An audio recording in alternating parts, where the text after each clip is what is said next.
Dominus vobiscum, sequentia sancti evangelii secondo Matteum.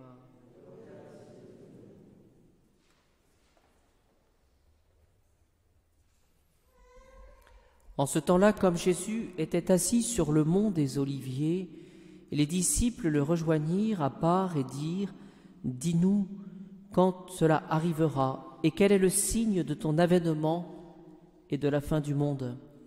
Jésus leur répondit : « Prenez garde qu'on ne vous égare, car beaucoup viendront en mon nom en disant : Je suis le Messie, et ils égareront bien des gens.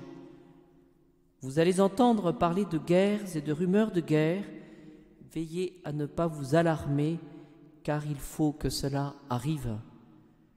Mais ce n'est pas encore la fin. On se dressera nation contre nation, royaume contre royaume. Il y aura par endroits des famines et des tremblements de terre. Tout cela, c'est le commencement des douleurs. Alors on vous livrera à la torture et on vous tuera, et vous serez un objet de haine pour toutes les nations à cause de mon nom. Alors beaucoup trébucheront, ils se livreront les uns aux autres, les uns les autres, et se haïront les uns les autres. Il se lèvera beaucoup de faux prophètes, et ils égareront bien des gens, et à cause de l'iniquité grandissante, la charité de beaucoup se refroidira, mais celui qui tiendra jusqu'au bout, celui-là sera sauvé. »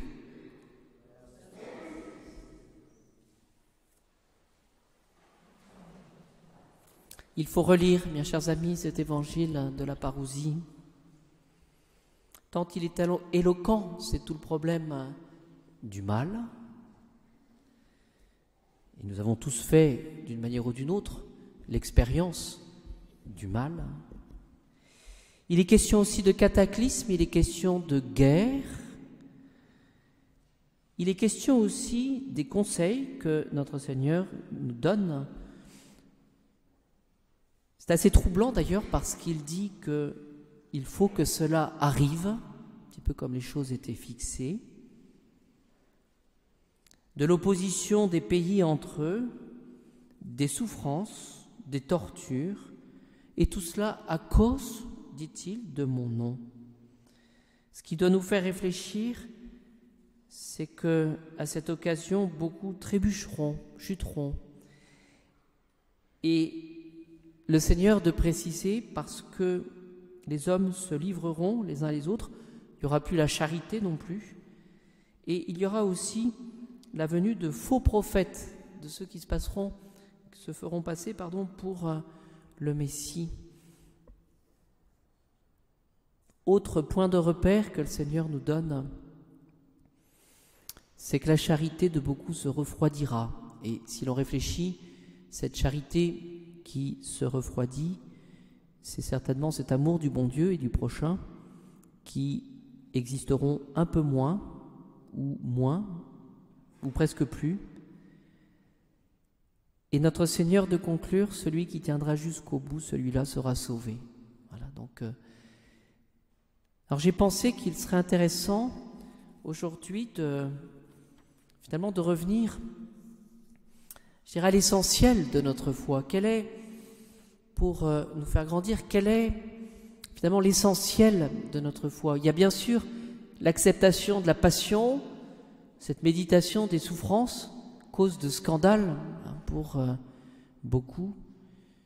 Mais il y a aussi cette méditation que nous pouvons faire sur la résurrection de Jésus, ce miracle de Jésus qui, par sa propre puissance, va retrouver la vie.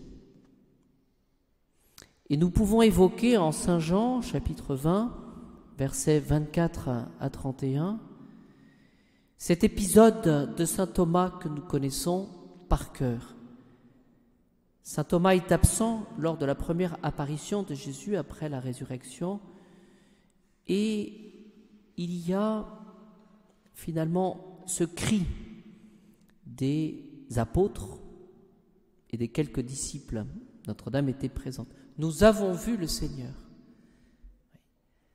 Et la réponse de Thomas, nous la connaissons: si je ne vois pas dans ses mains la forme des clous, etc., je ne croirai pas.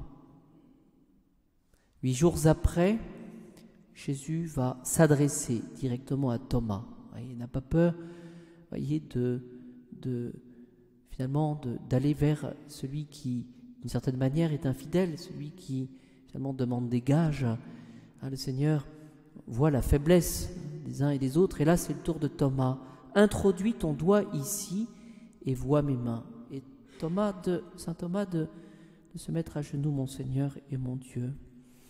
Et la conclusion peut nous aider, voyez-vous, pour ce que nous vivons actuellement, pour cet évangile aussi, pour cette vie que nous avons. Parce que tu m'as vu, Thomas, tu as cru. Heureux ceux qui n'ont pas vu et qui ont cru. Finalement, ce que le Seigneur nous demande, c'est d'être capable de donner le meilleur de nous-mêmes, mais pas seulement, d'être docile finalement à la grâce, pour pouvoir poser un acte de foi. Et ce que le Seigneur demande, c'est que devant l'iniquité, devant cette expérience du mal que nous pouvons faire, et qui est source finalement de chute, parce que c'est ce qu'il faut voir dans l'Évangile, eh bien, ce que le Seigneur nous rappelle, c'est l'essentiel de cet acte de foi que nous pouvons poser. Seigneur, je crois. Heureux ceux qui n'ont pas vu et qui ont cru. Il ne faut pas se faire d'illusions par rapport à cette difficulté. Les disciples, c'est en Saint Marc, chapitre 9, verset 10, les disciples se demandaient véritablement ce que signifiait ressusciter d'entre les morts. C'était une expérience nouvelle. Quels sont les signes qui sont donnés de cette résurrection? Il n'y a pas dans l'Évangile de description de Jésus étant mort et redevenant vivant. Vous voyez, cela fait partie du domaine de la foi. Par contre, il y a des signes. C'est le tombeau vide. C'est le linceul affaissé, c'est dans Saint Jean, chapitre 20, verset 5. C'est le suaire qui n'a pas été ouvert et sa disposition qui prouve qu'il n'y a pas eu d'intervention extérieure. C'est le témoignage de saint Paul qui va dire qu'il a été témoin d'une apparition du Christ ressuscité. La foi des disciples, disent les commentateurs, va naître de leur rencontre avec Jésus ressuscité et ne la précède pas. Qu'est-ce qu'il faut comprendre?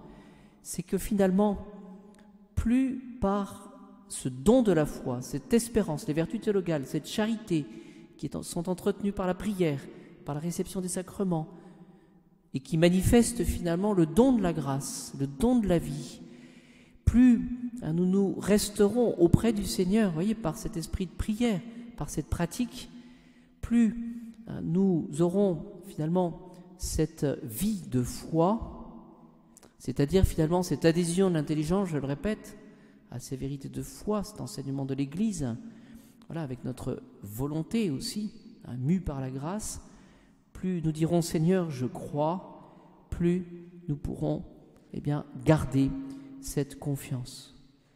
Jésus était vivant le matin de Pâques. Et ce qu'il faut remarquer aussi, c'est que les premiers chrétiens ont toujours défendu cela, cette résurrection du Christ. C'est un événement, disent les théologiens, qui transcende l'histoire. Il ne faut pas oublier aussi que c'est un article de foi. Nous le répétons à chaque fois que nous récitons le credo. Eh bien, ce que le Seigneur nous demande, c'est ma conclusion ce soir, c'est que devant, encore une fois, le mal, devant ces cataclysmes qui s'annoncent, devant cette réalité qui s'impose à nous, qu'est-ce que le Seigneur nous demande? Il ne nous demande pas de connaître l'échéance. Il dit d'ailleurs que c'est le secret du Père, entre parenthèses. Le Seigneur ne nous demande pas d'une certaine manière de changer de vie en fonction d'une échéance devant la prédication des faux prophètes. Ce que le Seigneur nous demande, c'est d'être fidèle, d'être présent dans l'acte de foi par rapport à cette réalité qui nous impose. Le Seigneur nous donne sa grâce. Oui. Et il nous donne le don de la foi. Et il nous demande finalement cette constance, cette obéissance justement à la foi et cette confiance. Et une des façons de vivre cette vertu de foi en la résurrection du Christ, eh bien c'est certainement la louange. Est-ce que dans notre prière, nous prenons le temps de louer le Seigneur pour ce qu'il est, bon et tout-puissant?